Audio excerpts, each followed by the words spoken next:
le comité interministériel à la ville, tenu en janvier 2021, a appelé à relancer les plans locaux de lutte contre les discriminations qui visent à lutter contre les discriminations vécues par les habitants et habitantes des quartiers en politique de la ville.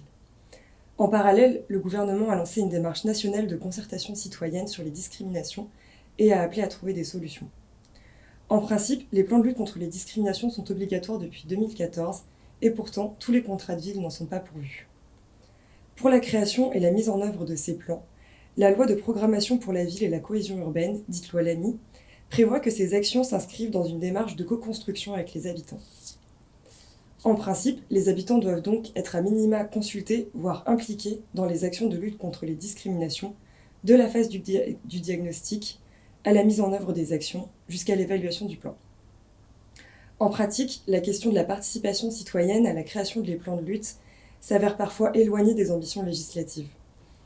Pour en savoir plus, l'IREV, Centre de ressources politiques de la ville des Hauts-de-France, a interrogé plusieurs acteurs investis permettant de porter un regard croisé sur cette thématique.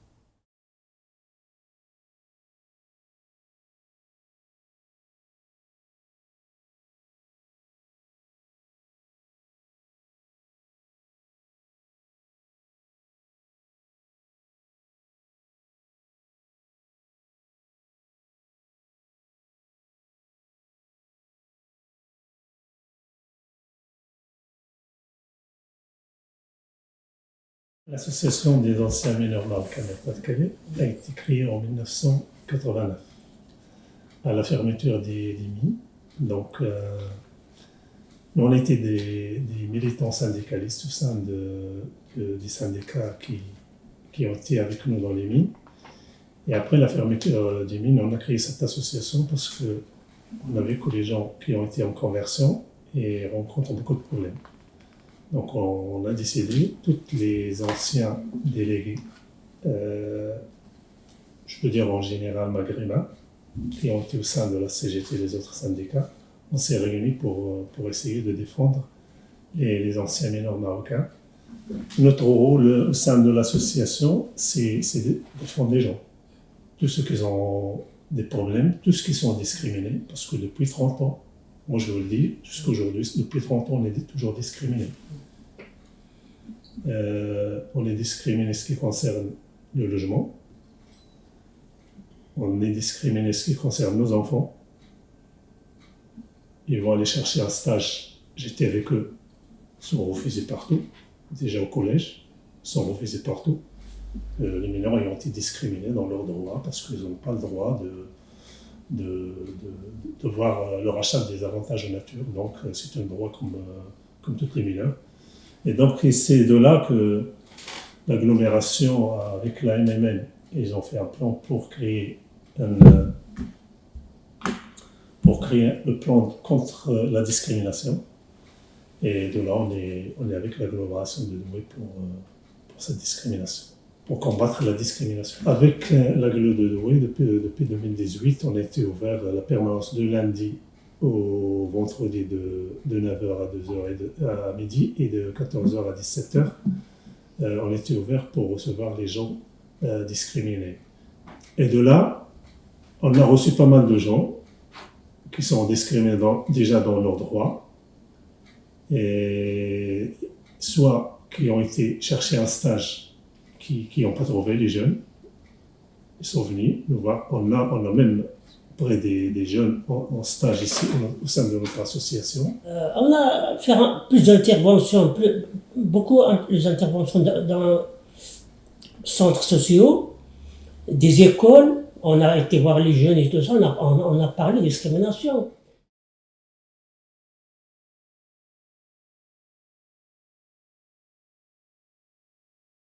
Il y a des gens, quand tu es discriminé, disent non. Moi, je ne sais même pas qu'est-ce que ça veut dire la discrimination.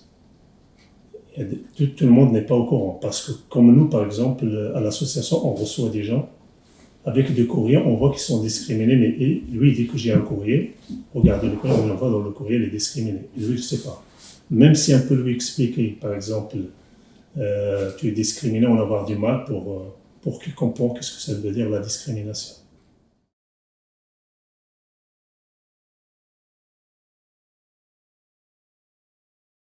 Si on s'interroge sur la place des habitants et des habitantes dans la lutte contre les discriminations, il me semble que ça invite à regarder les choses à deux niveaux. D'abord, le premier niveau, c'est celui de l'expression individuelle des victimes, et là, c'est la question du recueil de la plainte. Et puis, le second niveau, c'est celui de l'expression collective et des mobilisations collectives des groupes qui sont exposés aux discriminations.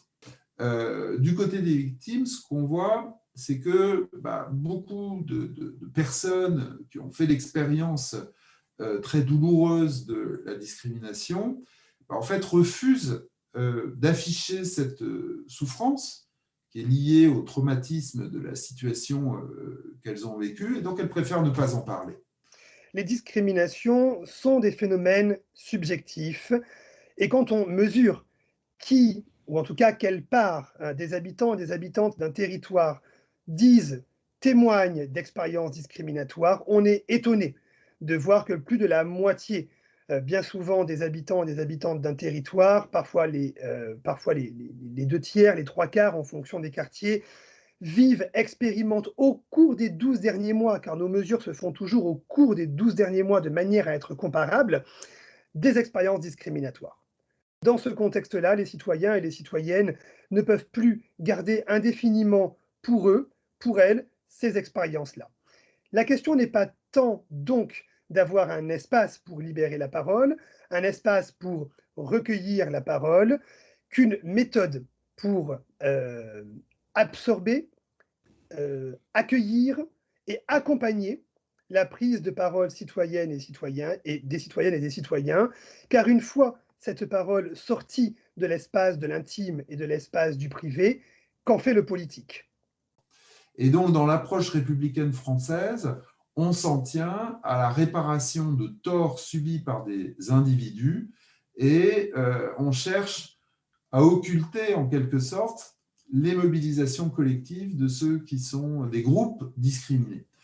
Ce qui revient quand même à nier toute une histoire de lutte collective, par exemple les luttes des immigrés dans les années 70 ou 80, qui ont tenté d'imposer le thème des discriminations sur l'agenda politique. On voit dans la société française qu'il y a beaucoup de collectifs militants qui se constituent autour de l'enjeu des discriminations. Ce que cherchent ces collectifs, c'est à mobiliser le droit comme une ressource qui peut appuyer les demandes d'égalité de groupes minoritaires. Et là, on touche vraiment à un enjeu qui est, à mon sens, très important. Et quel est cet enjeu? C'est comment on passe de situations individuelles qui sont vécues de manière isolée par celles et ceux qui sont victimes des discriminations pour transformer ces problématiques individuelles en enjeux collectifs, pour en faire une cause publique, si l'on veut, et pas seulement une question individuelle. D'où l'importance de créer des espaces, des lieux où les expériences, où le savoir qui découle des discriminations peut être partagé par ceux qui en sont victimes et qui ensuite peuvent être portés sur la scène publique pour que les pouvoirs publics s'en saisissent et en fassent une vraie question à traiter. Or, aujourd'hui, force est de constater que la gouvernance des dispositifs locaux qui cherchent à lutter contre les discriminations, cette gouvernance est souvent limitée aux seuls acteurs publics ou aux associations fortement institutionnalisées. Or, l'expérience des personnes discriminées est une forme de savoir que ces personnes détiennent sur la société et sur le fonctionnement de la société, mais c'est un savoir qui reste peu reconnu et peu entendu.